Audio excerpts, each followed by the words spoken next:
Selamat datang di tutorial analisis hubungan kuantitatif struktur aktivitas atau HKSA dengan SPSS. Berikut adalah overview dari HKSA dan HKSP. Ini adalah studi untuk mengetahui hubungan kuantitatif antara struktur kimia dengan aktivitas biologis atau sifatnya.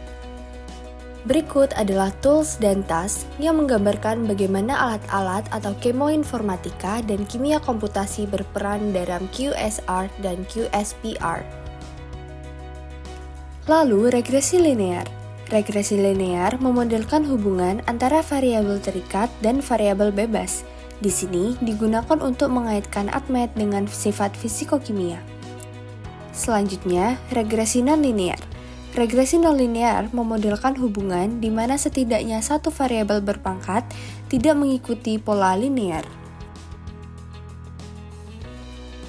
Jumlah senyawa dalam HKSA dan KHSP bergantung pada jumlah parameter. Berikut adalah pedomannya.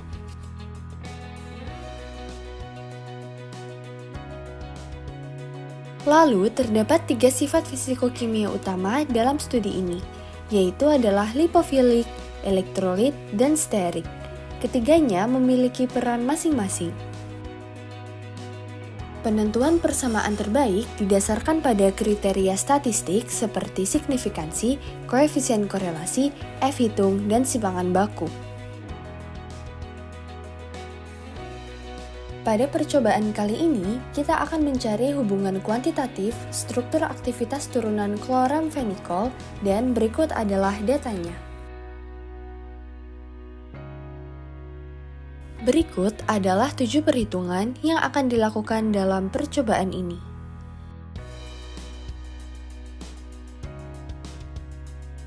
Berikut adalah tabel persamaan HKSA yang nantinya dapat Anda gunakan untuk mencatat hasil output SPSS yang akan dilakukan setelah ini.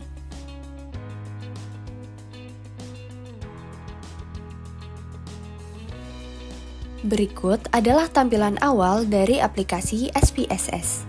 Hal pertama yang perlu dilakukan untuk mempersiapkan data adalah menekan tab Variable View. Setelah muncul halaman seperti ini, silakan Anda mengisi sesuai ketentuan. Isi bagian Variable View sesuai dengan ketentuan berikut.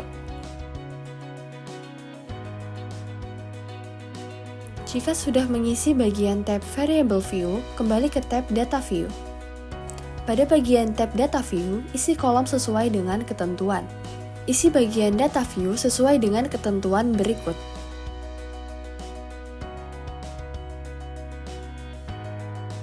Pada analisis pertama ini, kita akan mensimulasikan salah satu perhitungan persamaan linear HKSA satu parameter, yaitu log A sama dengan P plus C.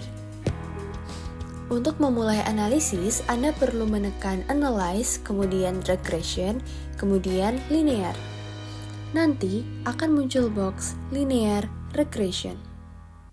Pada kolom dependent, Anda bisa memasukkan variabel log A dengan menekan atau memilih log A, kemudian tekan tombol Masukkan.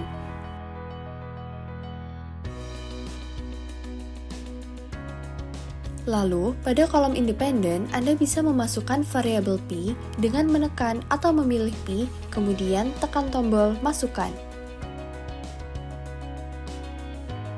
Lalu, kita memilih tombol Statistics. Nanti akan muncul box Statistics, Checklist Estimates, Confidence Interval, dan Model Fit, lalu tekan Continue. Jika sudah, tekan OK. Nanti akan muncul Windows baru yang berisikan output dari hasil analisis yang sudah dilakukan. Dari hasil output tersebut, yang perlu diperhatikan adalah R, standar error, F, signifikansi, persamaan pada tabel coefficients pada kolom unstandardized B. Anda bisa mencatat hasil output pada tabel seperti berikut.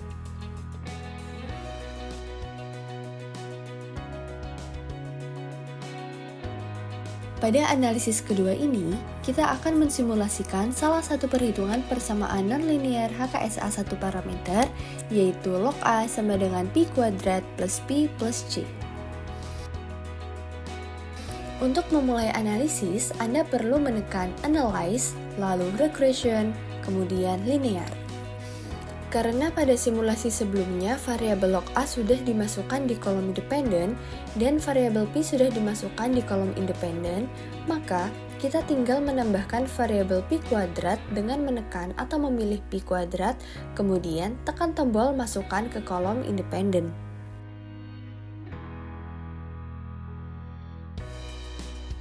Lalu, kita memilih tombol Statistics dan lakukan seperti yang sebelumnya.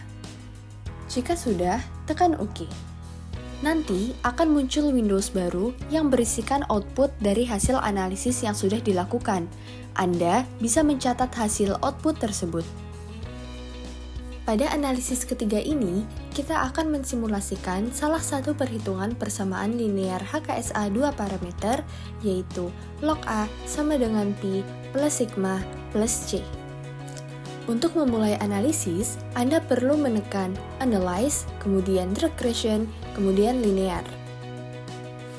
Karena pada simulasi sebelumnya, variabel log A sudah dimasukkan di kolom dependen dan variabel P sudah dimasukkan ke kolom independen, maka kita tinggal mengeluarkan P kuadrat dan memasukkan sigma pada kolom independen dengan menekan atau memilih P kuadrat, kemudian tekan tombol keluarkan dari kolom independen. Dan dilanjut dengan menekan atau memilih sigma, kemudian tekan tombol masukkan ke kolom independen. Lalu, kita memilih tombol Statistics dan lakukan seperti yang sebelumnya. Jika sudah, tekan OK. Nanti akan muncul Windows baru yang berisikan output dari hasil analisis yang sudah dilakukan. Anda bisa mencatat hasil output tersebut.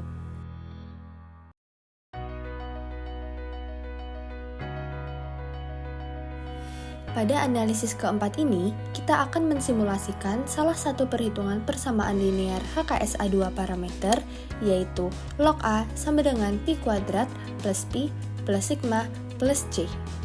Untuk memulai analisis, Anda perlu menekan Analyze, kemudian Regression, dan Linear. Karena pada simulasi sebelumnya, variabel log A sudah dimasukkan di kolom dependen dan variabel Pi dan sigma sudah dimasukkan di kolom independen, maka kita tinggal menambahkan variabel Pi kuadrat dengan menekan atau memilih Pi kuadrat, kemudian tekan tombol masukkan ke kolom independen. Lalu, kita memilih tombol Statistics dan lakukan seperti yang sebelumnya. Jika sudah, tekan OK. Nanti akan muncul Windows baru yang berisikan output dari hasil analisis yang sudah dilakukan. Anda bisa mencatat hasil output tersebut.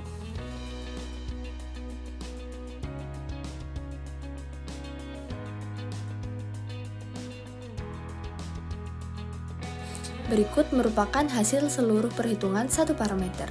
Dari persamaan tersebut, dapat disimpulkan bahwa yang berpengaruh terhadap aktivitas antibakteri atau log A adalah parameter elektronik atau sigma. Berikut merupakan hasil seluruh perhitungan dua parameter. Dari persamaan tersebut, dapat disimpulkan bahwa yang paling berpengaruh terhadap aktivitas antibakteri atau log A adalah parameter lipofilik atau Pi dan elektronik atau sigma. Dari persamaan di atas dapat disimpulkan sebagai berikut.